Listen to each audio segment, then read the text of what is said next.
आज अनेक लोग इस बीमारी से जूझ रहे हैं और वह बीमारी है नींद ना आना। ध्यान रखिए, नींद ना आने के कारण आज अनेक अनेक बीमारियां हर व्यक्ति को हो रही है।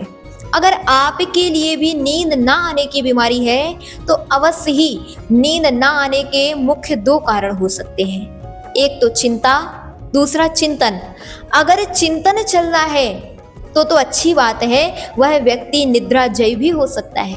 लेकिन अगर आपके मन में चिंताएं चल रही हैं, चाहे वो पारिवारिक संबंधी हो, चाहे स्वास्थ्य संबंधी हो, चाहे पैसे संबंधी हो, चाहे व्यापार संबंधी हो, आदि आदि, तो ध्यान रखिए यह चिंताएं आपके लिए महान बीमारी के रूप में आपके जीवन में अवतरित हो सकती हैं। इसलिए सबसे पहले नींद आवश्यक है हमारे लिए। आप स्वयं देखिए, जब डॉक्टर के पास कोई डिप्रेस्ड व्यक्ति जाता है, कोई पागल व्यक्ति जाता है अथवा कोई डरा भरा व्यक्ति जाता है, तो सबसे पहले डॉक्टर उसे नींद का इंजेक्शन देते हैं।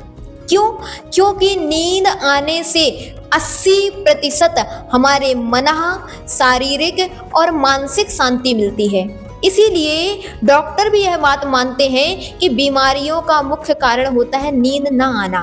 अगर आप भी इस बीमारी से जूझ रहे हैं तो आप इस प्रकार की उपाय अवश्य करें। पहला, जब भी आप सोने जाएं तो सोने के पूर्व एक जाप ळमोकार की श्वासोच्छ्वास पूर्वक अवश्य करें। अगर फिर भी आपकी नींद ना आने की बीमारी अनवरत चल रही है तो लेटे लेटे भी श्वासोच्छ्वास पूर्वक ळमोकार मंत्र अवश्य पढ़ते रहें। आप पाएंगे कि आपको 5 मिनट में ही नींद आ जाएगी। दूसरा, अगर आपको नींद नहीं आ रही है तो सबसे पहले जो चिंताएं आपके मन में चल रही हैं, जो विकल्प आपके मन में चल रहे हैं, उनसे दूर होकर के आध्यात्मिक चिंतन में डूब जाना चाहिए। उस समय चिंतन करना चाहिए कि मैं जिस व्यापार की चिंता कर रहा हूँ, जिस परिवार की चिंता कर रहा हूँ, जिन व्यक्तियों की चिंता कर रहा हूँ, जिस शरीर की चिंता कर रहा हूँ, क्या वो वास्तविकता में मेरा है क्या? अगर आप देखेंगे तो वास्तविकता में ये ना शरीर मेरा है, ना परिवार मेरा है, ना व्यापार मेरा है, ना धन दौलत मेरी है। यह तो क्षणिक है, आज है, कल इसको छोड़ करके मुझे जाना ही पड़ेगा।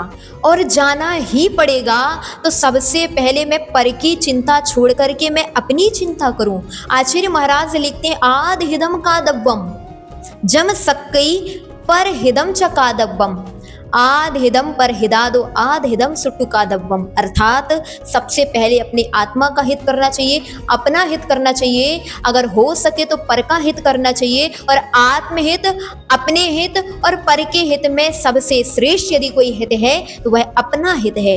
इसका तात्पर्य कि अभी तक आप मूर्खता में पड़े हुए थे।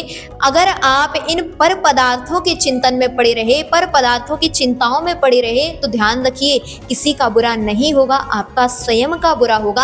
आपके लिए ही अनेक अनेक बीमारियों से जूझना पड़ेगा।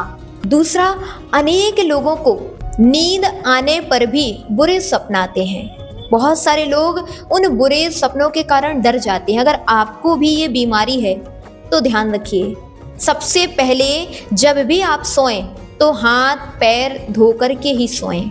इसके अलावा दिशा का अवश्य ध्यान रखें। अगर आप दक्षिण दिशा की ओर पैर करके सोते हैं तो नियमतः आपके लिए बुरे स्वप्न आएंगे।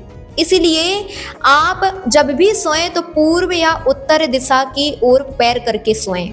इसके अलावा जब भी सोएं ळमोकार मंत्र को श्वासोच्छ्वास पूर्वक कम से कम 9 बार अवश्य पढ़ें। श्रावकाचार्य ग्रंथ में उल्लिखित है कि जो व्यक्ति ळमोकार मंत्र को ध्यान करके स्मरण करके सोता है तो उसके लिए आगामी समय में जो भी घटनाएं होने वाली होती हैं उसके लिए पहले ही सूचना सपने के माध्यम से मिल जाती है।